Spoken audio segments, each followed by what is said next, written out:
Morning, I'm Jon Thelen. Today on Fish Head. It's early spring, cold water temps, low 50s.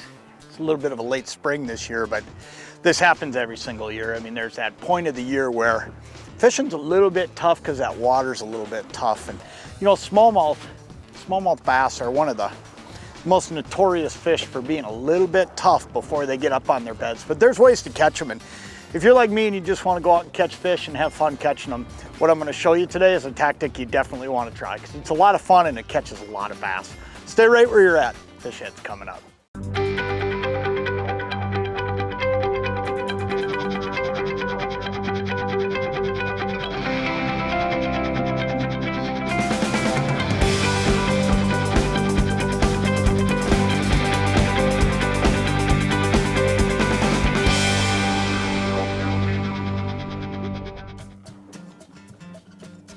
Fish right there.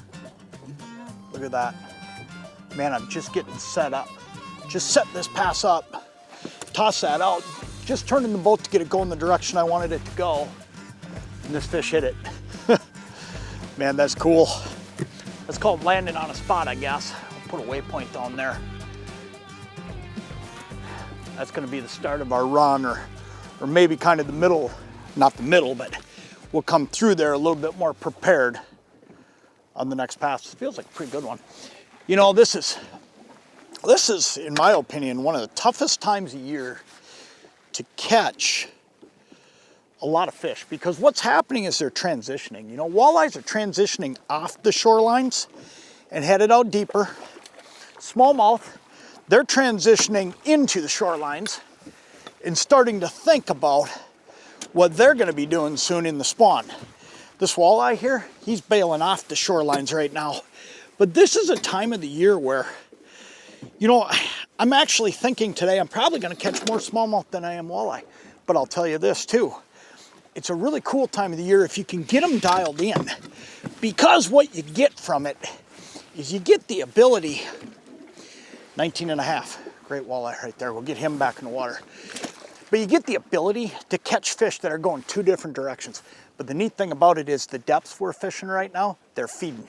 It doesn't matter which direction they're going because the bass are not up on that shoreline yet, prepared to spawn. They're still staging out here a little bit deeper. We're talking smallmouths here. And the walleyes, they're all done. So they're just sliding out to these breaks in 10, 11, 12 feet of water and getting ready to actually bail and go to deeper water. So it's a really cool time of the year when you can target the right areas and get on the fish and get on them with a tactic that catches them.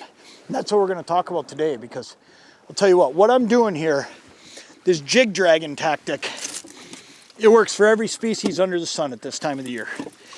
When they're on this transition, I'll tell you what, you can catch pretty much anything. You can catch smallmouth bass, you can catch walleyes like that one right there, you can catch pike, doesn't matter. Whatever's in the neighborhood is going to pretty well be willing to bite a tactic like this at this time of the year. Look at that. There's another one there already. That fast, I cast out and that fish hit it. Look at that, got him. Holy smokes. How cool is that? That waypoint I just dropped, that's going to be an important waypoint today. I'll tell you that right now. That is cool. See what we got this time. You know, good chance it'll be another walleye, but I'll tell you what, I'm gonna go to the other side. This one feels like it might be a smallmouth. He's got a little bit more erratic to him. Yeah, it's a big smallie. This is cool. But how cool is that? That right there, we cast, we get that walleye. Right when I start trolling, I put a minnow on, we never even shut the cameras off. I cast, and there's a bass. And that's because of what's going on right now. That transition between shallow and deep. Look at this giant. Holy smokes. This thing is an absolute giant smallmouth bass. Look at this. This fish is a monster. This might be one of the biggest smallmouth I've caught in my entire life. Look at that fish. That is just huge. But here's the thing. It's all because of what we're doing. We got that first walleye leaving. We got this smallmouth bass waiting to go up there. That is a giant fish. That's gotta be 6 pounds, 6.5, and I barely had him hooked right in that top lip. What a fish. Wow. What a way to start a day. I mean, how you like that? Come down and make a couple pitches and boom. Look at that. We're gonna get this fish back in the water. Take one last look at that fish. What a giant. All right, let's get that fish back in the water. There she goes, holy smokes. Whew. There's one right there. Oh yeah. Got him. A lot of times when I'm doing what I'm doing here, I mean, I'll handhold, don't get me wrong. I'll handhold the rod sometimes, but a lot of times I'll just put it in the rod holder. I'm using my Lindy rig rod, soft tip. You can really see what's happening. Fish has the opportunity to hit it and load the rod up a little bit without really feeling it. And a lot of times I think they actually like having a little bit of that pull against them. You know, feeling like maybe that minnow is trying to get away. And if they feel like that minnow is trying to get away, I think a lot of times they just keep eating up it. And the more they eat up it, the more they start loading that rod up. And all of a sudden they get to that hook, and about that time is when I'm grabbing that rod right here. Look at that. Oh, look at that. Jig popped out, but we got him. Another one of those 19-inch male walleyes bailing out of here. Man, plenty of fish up here. Plenty of fish up here this morning. 10, 11, 12 feet of water. Pretty simple deal. I'm gonna bait up, and then I wanna show you what I'm doing, because this is really, really a simple tactic. Oh, you know what? You know what? We'll go ahead and fire that same minnow, actually. I think we're gonna be okay. One of the things I'll tell you is when you're dragging jigs, like we're doing today, you're putting the action on the minnow. So if the minnow looks all right, go ahead and reuse them. Shiner minnows aren't cheap. I mean, there's no doubt about the fact that shiners are an expensive deal, but all I'm doing is tying on a simple Lindy Live Bait Jig. This Lindy Live Bait Jig has a big wide gap hook, okay?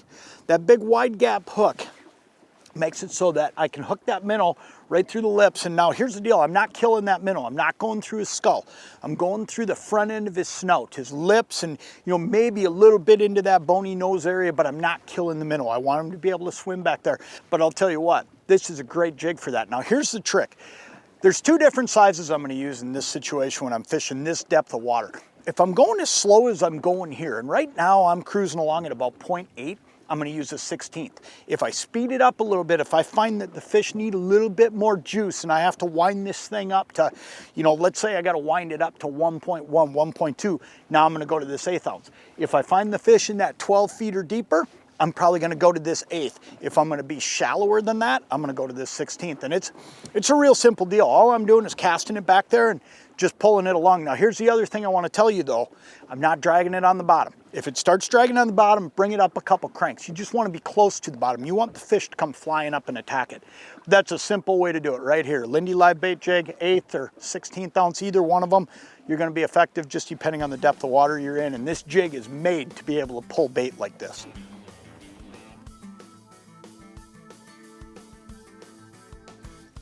Ooh, there, right there. Look at that, boy, he had it doubled over. Look at that. Ooh, this feels like big fish. I am not sure what I got here. I would speculate the way he feels that it's a smallmouth, but you know what? This could be a big eye. Boy, this is a big fish, whatever it is. I was looking at the graph and I just moved over here to this spot, just looking for a little bit higher percentage deal where I wasn't just running a shoreline, I was working a little bit more structure coming off of shore. And I was just looking at the graph thinking about swinging along to the south a little bit further even if I didn't get something going right away here.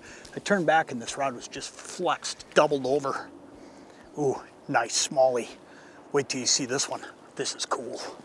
I don't know if he's as big as that last one, but I'll tell you what. Oh, he's not as big as the last one, but he's a big one. I mean, He's just flat out another big one. Let's see if we can get him here. Oh man, wait till you see this fish. This is so cool. Oh man, look at this. Look at that.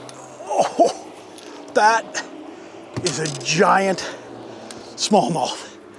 Look at this. Look at that fish. That's a giant fish right there. You know, I don't think he's as big as that one we got earlier today, but I'll tell you what, that's an awesome fish. What a great way to wrap up a day. Man, I'll tell you, dragging jigs with shiner minnows catches everything. And I mean, we've been able to do it today. We've caught walleyes, big smallmouth bass. You can see this fish isn't ready to spawn yet, but she's getting there. She's got a big belly on her. She's waiting to drop those eggs. I'm gonna get her back in the water because we don't want her hurt. But I'll tell you what, that right there, that's awesome. And you can do this. You can come out and do this so easily by just dragging jigs with minnows around like I'm doing and hitting these transition lines, because you know what? These smallmouth are waiting to go in. The walleyes are on their way out, and they all stopped on that same first break. When I'm fishing something like this, I'll tell you what, one of the most fun things I do all year is just targeting fish that want to bite, and that's what we did today. Get out, drag some jigs around, find these transition lines. I'll tell you what, you can catch fish day in and day out doing it. It's just a ball.